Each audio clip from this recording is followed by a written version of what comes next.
Is it visible? Yes, sir. Okay. So this feasibility study we are going to study, uh, we are going to learn in this particular class. Now, feasibility study, as the name I have already told you that this is a study we used to undertake to ascertain the viability of an idea. The seeds of an entrepreneurship are planted with the generation of an idea. Once a person conceptualizes certain idea is coming to his mind or her mind, then the next thing is that that person used to do some preliminary study. And in that preliminary study, he just tried to collect some data, some facts, some information about the requirement of starting or implementing that idea.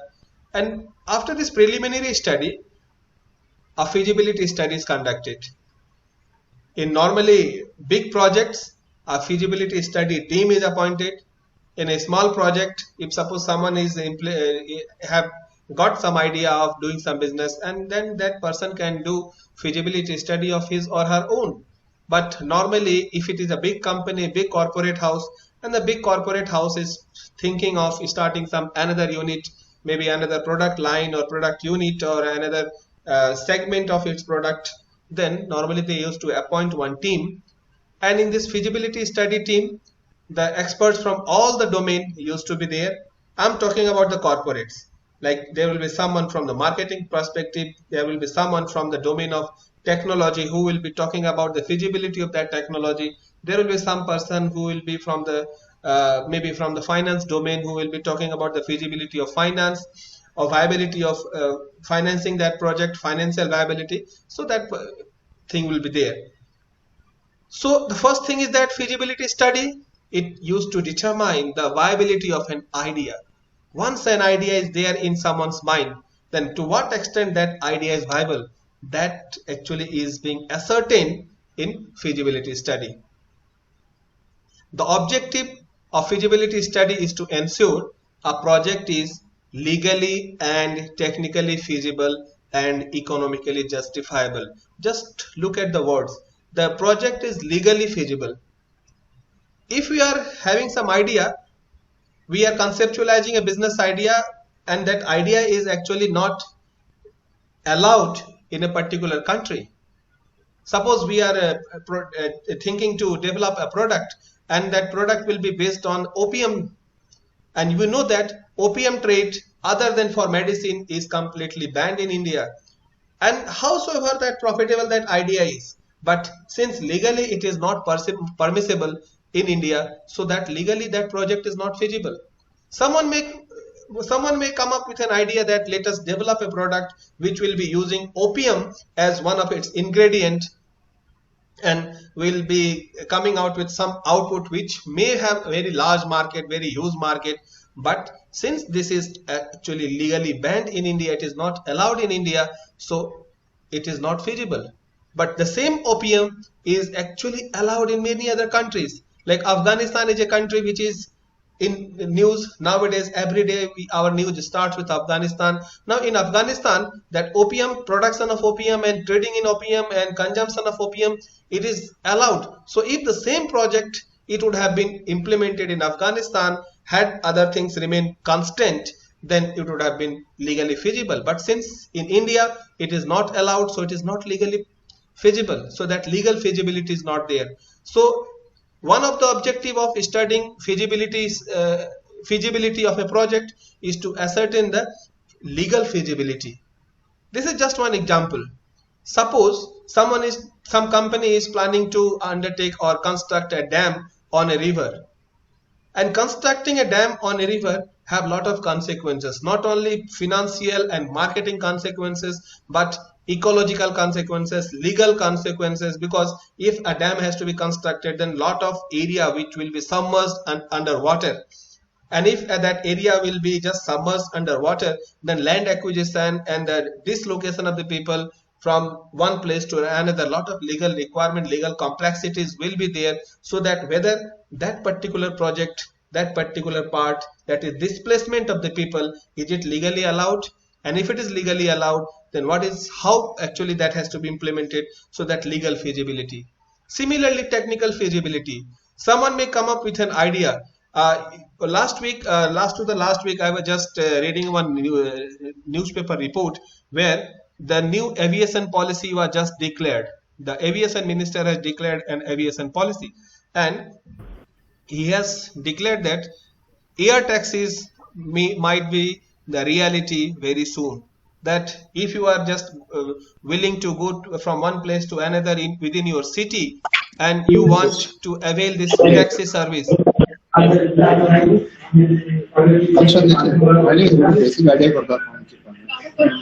Hello? Any problem?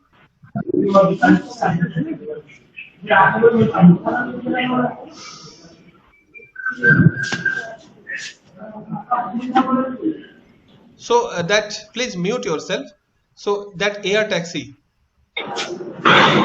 so that the drone will be coming, they will pick you up and they will just drop you at your designated place, that air taxi. So the idea is very good, but to what extent it is technically feasible?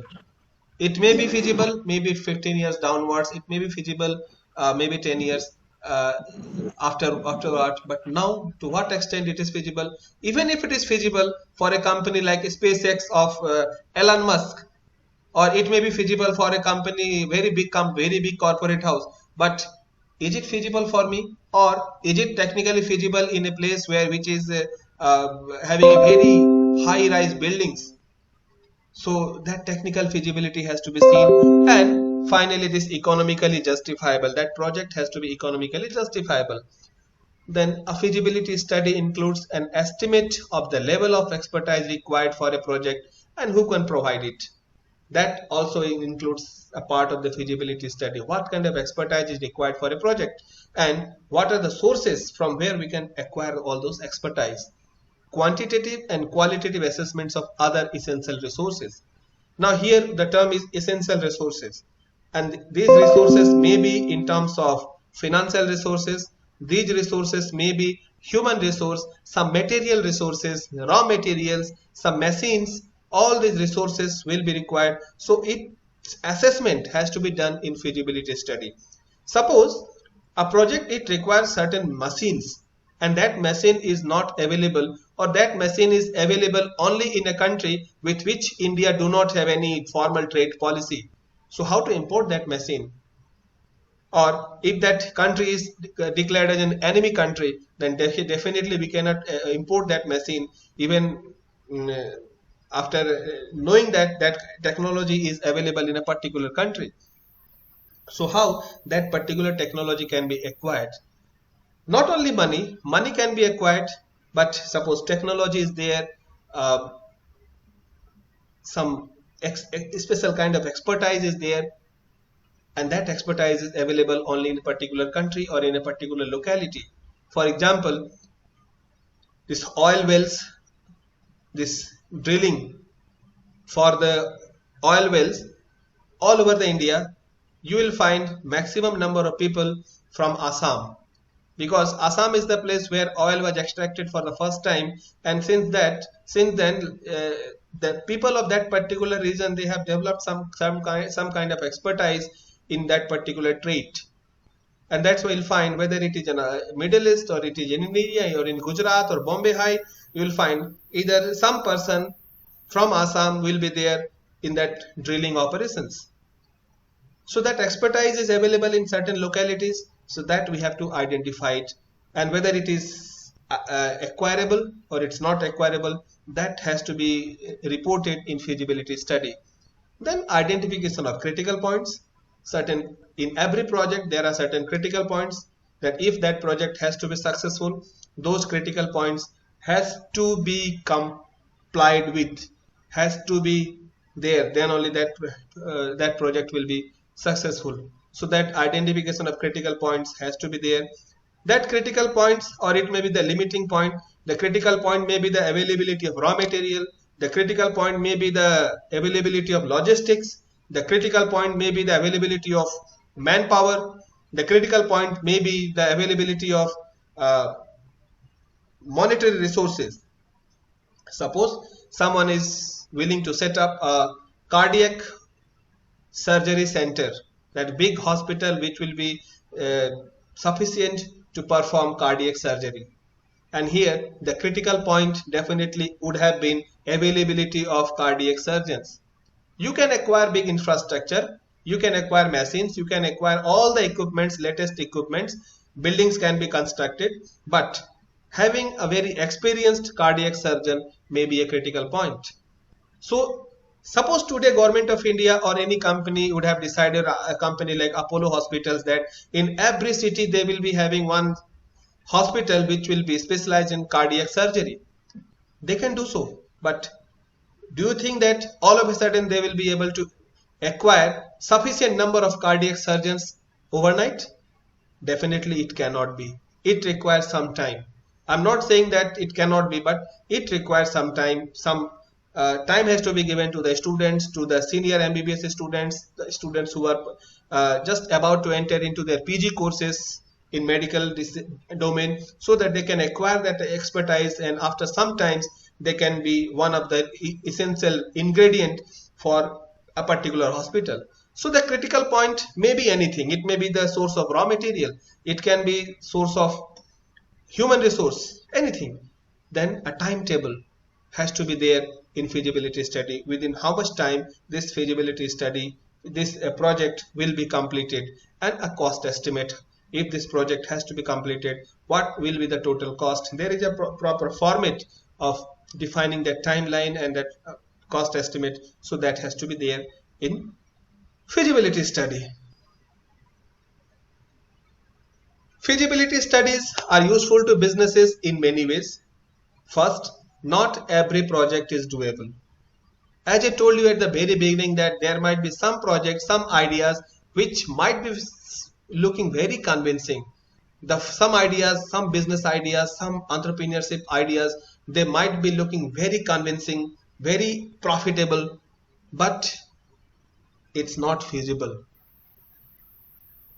either on technical front or from financial front or marketing front. So not every project is doable, and that's why instead of venturing into that project and later on getting failed, it's better to do preliminary study, feasibility study, spend some money in the feasibility study and drop that idea, even just by spending few money in feasibility study and understanding that this project is not doable. Not every project should be taken up. This will engage otherwise useful resources and block their use on other tasks. Not every project should be taken up. And if every project is taken up, ultimately, as I mentioned here, that it will lead to the blocking of some useful resources. And if we are diverting our useful resources to some project which is actually not doable, then those projects which are actually profitable and which are actually feasible, they will be deprived of all these resources. And that's why it's better to drop a business idea, a project idea at the initial level only, after just conducting a small feasibility study. Not every project makes effective use of the resources of an organization. Every project does not make effective use of the resources of an organization. As I told, that every project is not doable, so every project does not make effective use of the resources of an organization. So if it is just like falling in love, if one have to fail, better to fail early. If someone have to fail in love life, then it's better to fail early, so that you can have time, so that you can start your life once again after getting failed in your first attempt, then to go far ahead in your journey, and then ultimately realizing that this project, this idea is not feasible. Then what are the components of a feasibility study? It's very simple. Components of feasibility study, it starts with a description, a layout of the business, the product in which the business will be dealing, or the services that the business is intending to offer, and how they will be delivered. So that feasibility study, it starts with a description. Then market feasibility. Market feasibility of that product or service which this company or this new business is going to start or going to offer. So what is the feasibility that this particular product or this particular service will be accepted in the market, and what is its feasibility? So it describes the industry, the current and future market potential, who will be the competitors, what will be the sales estimations, and who will be the prospective buyers. Remember, sometimes the prospective buyers may not be those as you have identified it in your feasibility study. Who knows that when washing machines were introduced for the first time, then washing machine, the intended buyers were the households, that washing machines will be used for washing clothes. But in a state like Punjab and Haryana, washing machines, they are used for making lassi. So that altogether a different story. But initially in the feasibility study, you have to write down in the market feasibility who are the prospective buyers and what is the total size of that particular market. What is the total number of buyers, probable number of buyers. Then technical feasibility. It describes layout details on how a goods or service will be delivered, which includes transportation, business location, technology required, and materials and the labor. So all these things will be the part of our technical feasibility, that like how the goods and services will be delivered. So if for delivering or for manufacturing those goods and delivering certain services, we require certain technology. What is that technology all about? So it's a description about that technology. Whether this technology is available, from where it is available, how it has to be acquired, this technology. If it is available within the country, then what are the formalities? If it is not available within the country, so from which country it will be available, and from that particular country, how it can be transported. This has to be written in this technical feasibility. Sometimes it may also possible that there are two technologies. One technology is in India or within the country, or another technology is outside the country. Then again we might have to give a comparative statements, that if we are going for technology X, these are the pros and cons, and if we are going for the technology Y, these are the pros and cons, and ultimately we have to decide, or we have to give certain clue. The decision will be taken by the management, but we have to give certain clues how based on that our team, our senior management will be taking that decision, whether we have to acquire an Indian brand or a local brand or a foreign brand. How the technology will be transported. Then what will be the location of business, where the business will be located. Should it be located near the place of raw material, or should it be located near the place where market is situated? Like in an industry like iron and steel, almost all the iron and steel industries, they are located in Bihar, Jharkhand, Odisha and Chhattisgarh. Reason? Because they are near to the raw material.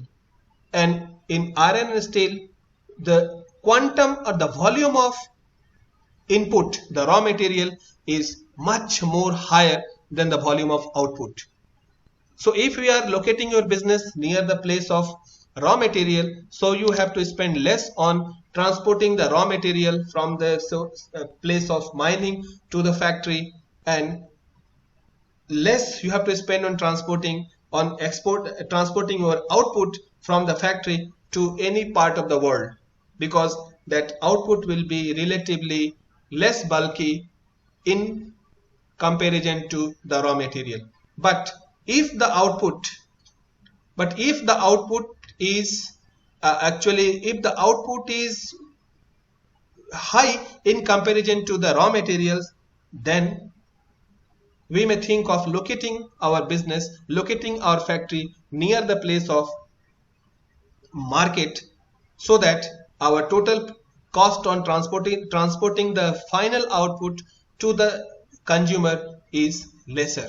And that's why you'll find that most of the industries, which are the textile industries, they are located near the place of market, that is a Mumbai or Surat, from where it can be transported anywhere in the world. But the raw materials are not actually available in Mumbai or Gujarat or Surat.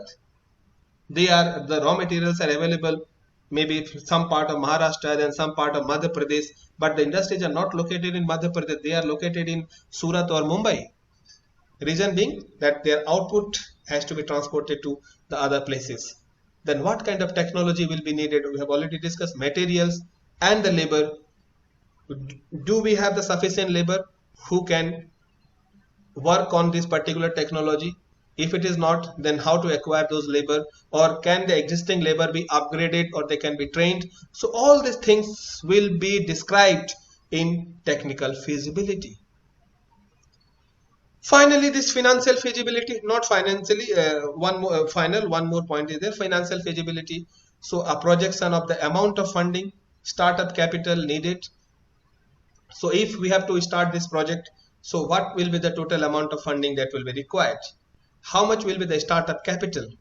From where this startup capital will be available? Okay, will it be the own money of the promoters, or there will be some financial institutions, or we have to go for the crowdfunding, or we have to, some friends, some financial institutions are there, some collaborators are there who will be funding our project. This financial feasibility has to be there. What sources of capital can and will be used? So here the sources of capital means whether it will be equity or it will be borrowed capital. Whether it will be equity capital or borrowed capital which will be used, that has to be decided, or that feasibility has to be there. And in this feasibility study, what the person who will be doing this feasibility study can do is that what will be the total cost of capital if borrowed capital is used beyond a certain level, what will be the cost of capital if equity capital is used, and which one will be better in terms of having financial leverage, business leverage, other kinds of risk, considering the future profile of the business. So that description has to be there in this financial feasibility. What kind of return can be expected on the investment? That is return on investment. So the return on investment, on return on total investment, return on equity only, return on capital. So what will be the total return? That has to be decided, and that will be described in financial feasibility. Then organizational feasibility, a definition of the corporate and legal structure of the business. Every organization have a feasibility. Like Reliance, why Reliance is not in the business of manufacturing cars, and why Tata is not in the business of extraction of petroleum or the crude oil? Why Birlas, they are not in the business of manufacturing cars? And why Airtel, though they have lot of money, Airtel have lot of money, why Airtel is not in the business of marketing of computers? Or why Nokia or Samsung, they are not in the business of selling computer printers? Reason is every organization have certain feasibility, every organization have certain culture, every organization have certain mandate, certain objective, which is actually written in their very first document. If you remember my lecture on company form of organization, that is called Memorandum of Association. And in Memorandum of Association, the object clause, it deals with what kind of business it will be. And that object clause, it put a barrier, or actually it defines what kind of business that company will be doing. So if a company is in the business of like electronics, then definitely its expansion plan, its related businesses, new business, new product, that will be related to the electronics only. And if it is thinking, howsoever profitable is that, if it is thinking to produce corona medicines, it cannot. So that is the organizational culture. So from that perspective, it is not feasible. So that organizational feasibility has to be seen. Legal structure of the business. Already I have discussed legal structure. The business which actually is being proposed in to be implemented or to be taken up, to what extent it is legally allowed, legally allowable in a particular locality or in a country. So that legal structure of business it also has to be understood at the level of feasibility study itself. So this may include information about the founders, who will be the founders, their professional background, the skill they possess necessary to get the company off the ground and keep it operational. So all these things, organizational feasibility will be there. So, and all these things like description, market feasibility, technical feasibility, financial feasibility, organizational feasibility, all these things will be the part of our feasibility study. So a feasibility study is only one step in the business idea assessment and the business development process. Remember, feasibility study is not all about doing business. It is just one step in the business idea assessment. Once idea is there, so this idea needs to be assessed, and the business development in entire process of developing a business, just feasibility study is one step. Why it is done? So that unnecessarily we should not undertake so much of the expenditure, or unnecessarily we should not undertake so much of the activities, so that later on we could realize that this is not worth taking, this project is not worth approving or worth undertaking. And when this realization will be there, it will be too late. We have spent so much of the money. And that's why it is always better to do a feasibility study at the beginning of the business, when this idea, it is in the form of idea only. So in feasibility study, some other things are also there, like evaluate alternatives for everything. Like here, for market, what are the alternatives? For technology, what are the alternatives? For finance, what are the different alternatives? For organizational feasibility, what are the different alternatives? So we have to evaluate the alternatives. Sometimes pre-feasibility study. Feasibility study is very formal step, that once the idea is generated, then a feasibility study team is formed. But the promoters of the business, they can do a pre-feasibility study, and even they can save much more amount just by conducting pre-feasibility study. Or in doing this pre-feasibility study, that document can be an input for the team which is undertaking feasibility study. So they can, based on their feasibility report, based on the feedbacks given in this pre-feasibility study, then the market assessment, that is also one step in feasibility study. Though in feasibility study we conduct this market feasibility, but in pre-feasibility study also we can just conduct a market statement, and it does not require any rocket science. We can do that. There is a difference between feasibility study and business plan. A feasibility study is not a business plan. Feasibility study is a preliminary document, and once feasibility study is approved, then how this will be actually implemented, that detail is given in the business plan. So the separate roles of feasibility study and the business plan are frequently misunderstood. The feasibility study provides an investigating function. It addresses the question of, is this a viable business venture? And the business plan provides a planning function. The business plan outlines the actions needed to take the proposal from idea to reality. In feasibility study, we are still at the idea level only, whether this idea is feasible or not. And once the feasibility study team have given us a go-ahead signal, green signal, then the business plan is about how to translate that idea into reality. So that is business plan. Feasibility study helps to narrow the scope of the project to identify the best business scenarios. In feasibility study, as I told you, that certain alternatives are evaluated, and which is the best business scenario, that will be evaluated in the feasibility study. And once a best business scenario is evaluated and we have decided, okay, this one is the best business scenario and we'll be going with this, then business plan is a detailed description of implementing that particular business scenario. So the business plan deals with only one alternative scenario. In business plan, we do not have various alternatives. In feasibility study, we have various alternative studies, alternative X, Y, and Z. And after studying X, Y, and Z, we have identified that this project X or project Y is the best. Then the business plan is actually all about implementing that business, that project X or project Y. There is no alternative. Feasibility study helps to narrow the scope of the project, to identify and define 2 or 3 scenarios or alternatives. 2 or 3 scenarios or alternative narrows down the scope of the project.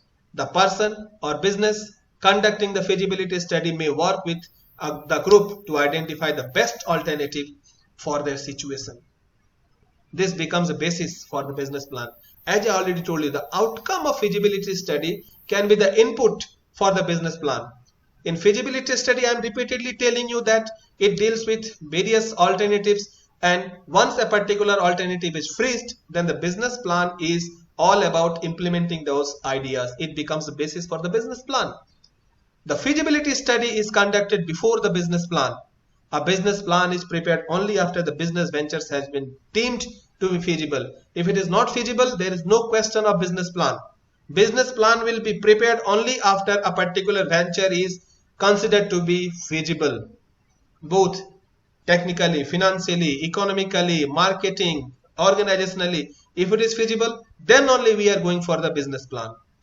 If a proposed business venture is considered to be feasible, a business plan is usually constructed next that provides a roadmap of how the business will be created and developed. The business plan provides the blueprint for the project implementation, and if the venture is deemed not to be feasible, efforts may be made to correct its deficiencies, other alternatives may be explored, or the idea is to be dropped. This is actually the difference between feasibility study and business plan. Many people, they just made a mistake of using the term interchangeably, feasibility study and business plan, but you should make it very clear that feasibility study is not business plan is not feasibility study. A business plan will be prepared only if a particular project is feasible, not after that. There are certain arguments against feasibility study, but actually, so far as my belief is concerned, that one have to conduct feasibility study before starting any project. That argument is, we know it's feasible, and existing business is already doing it. That is, these are the arguments that we know that this particular idea is feasible, and an existing business is already doing it. That existing business is already doing it. It may be feasible for them, but it may not be feasible for you. You means a new business, a new organization, or even an existing organization, new business line, new product line. Why? Maybe the technically, legally, or organizationally this may not be feasible, or the market size is so small that that particular business is already taken up. Why do another feasibility study when one was done just a few years back? If many times people base their decisions based on some old feasibility study report. This is not good. Excuse me, sir. Yes. Sir, if I have only one business idea, then shall I do feasibility study? Exactly. Even if you have a one business idea, then only you have to do feasibility, and you must do feasibility study, because whether that business idea is feasible or not. If you have that business idea, only one business idea, and later on you found that this business is not feasible, then you have lost some significant part of your money in a business which is not feasible. And that's why it is better to conduct a feasibility study well in advance, though you have only one business idea. Okay, idea may be one, but there may be various alternatives. Yes. I am talking about alternatives, not about the alternative ideas. How to achieve those ideas? Like, what are the alternatives? You may have the alternative with respect to the technology, one business idea, but maybe many technology. Which technology to acquire? Many sources of finance. Which source of finance to go for? There may be many market situation, market segments. Which segment to target? So I'm talking about the alternatives from that perspective, not from the perspective that you have only one idea. One idea, but there may be many feasible solutions, and out of many feasible solutions, you have to pick only one feasible solution. And if any of the solutions are not feasible, definitely you have to drop that idea. Got the point? Yes, sir. Feasibility studies are just a way for consultant to make money. This is actually argument. Market analysis has already been done by the business that is going to sell us the equipment. My friends, the company which is going to sell you the equipment, definitely they will be showing you the gloomy picture. that we have done the market analysis, just buy our equipment. That is not correct. And why not just hire a general manager who can do the study? A manager is actually good in implementing your ideas. He is not good in doing feasibility study. Feasibility studies are a waste of time. We need to buy the building, tie up the site and bid on the equipment. This is the argument that normally people put forward against the feasibility study. And what are the arguments in favor of the feasibility study? Give focus to the project and outline alternatives. Narrow business alternatives. Lot of business alternatives, it will just narrow down. Identify new opportunities through the investigative process. It identifies reasons not to proceed. If a particular business just asked me that you have only one business idea, and if it is not feasible, then identify reasons not to proceed with this idea and save your money, your hard-earned money, need not to waste it. Enhance the probability of success by addressing and mitigating factors early on that could affect the project. It provides quality information for decision making. It provides documentation that business venture was thoroughly investigated. It helps in securing funding from the lending institutions and other monetary resources, and it helps to attract equity investment. So this is all about this feasibility study.